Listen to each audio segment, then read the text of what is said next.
వైద్య విద్య ఎట్లుండాలి అని అన్నప్పుడు America style, Britain style 2 styles ఉన్నాయి ఇక్కడ. బ్రిటన్ స్టైల్లో మేమందరం నేర్చుకుంది బ్రిటన్ స్టైల్లో పేషెంట్తో మాట్లాడి హిస్టరీ తీసుకోవాలి, డీటెయిల్డ్ హిస్టరీ తీసుకుంటేనే దాదాపు షార్ట్ లిస్ట్ అయిపోద్ది జబ్బు. దాదాపు ప్రొవిజనల్ కంక్లూజన్ రాగలం. హిస్టరీ తీసుకొని ప్రొవిజనల్ కంక్లూషన్కి మేము వచ్చిన తర్వాత ఆ కంక్లూషన్ సరైందో కాదో తేల్చుకోవడానికి మాత్రమే పరీక్షలు చేయాలి. పరీక్షలు దాదాపు కన్ఫర్మ్ చేస్తాయి.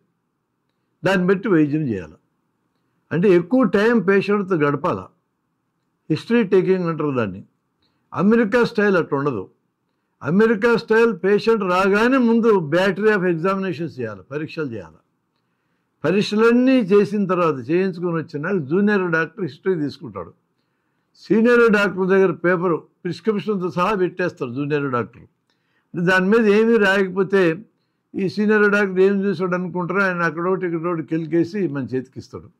అంటే సీనియర్ డాక్టరు ఫైనల్ ఒపీనియన్ ఇవ్వాల్సిన చివరి చూస్తాడు. ఈ రకమైన స్టైల్ ఎందుకు వచ్చింది అనేది ఆలోచిస్తే దానికి కారణం కేవలం వైద్య వ్యాపారమే, ఇంకేం కాదు. విద్య మొదలైనప్పుడు, వైద్యం సమాజంలో మొదలైనప్పుడు ఈ వ్యాపారం ఇంతగా లేదు.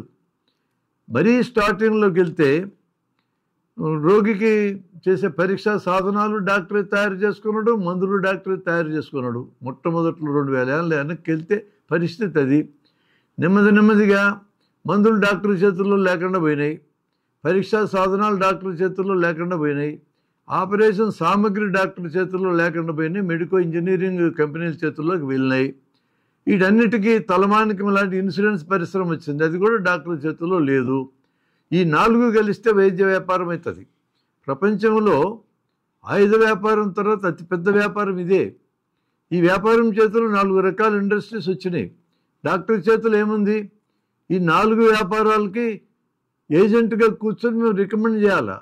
ఏ వస్తువైనా జనం కొనుక్కోవాలంటే డైరెక్ట్గా డిపార్ట్మెంటల్ స్టోర్కో పచారీ కొట్టుకెళ్ళి కొనుక్కోగలరు. ఇక్కడ అట్ట కాదే వైద్యం. మేము రికమెండ్ చేయాలా ఏ వైద్యం చేయాలో. కన్స్యూమర్కిను అమ్మేవాడికి మధ్యలో మేము ఉన్నాం. మేము ఆ రోజుల్లోకి వచ్చినాం.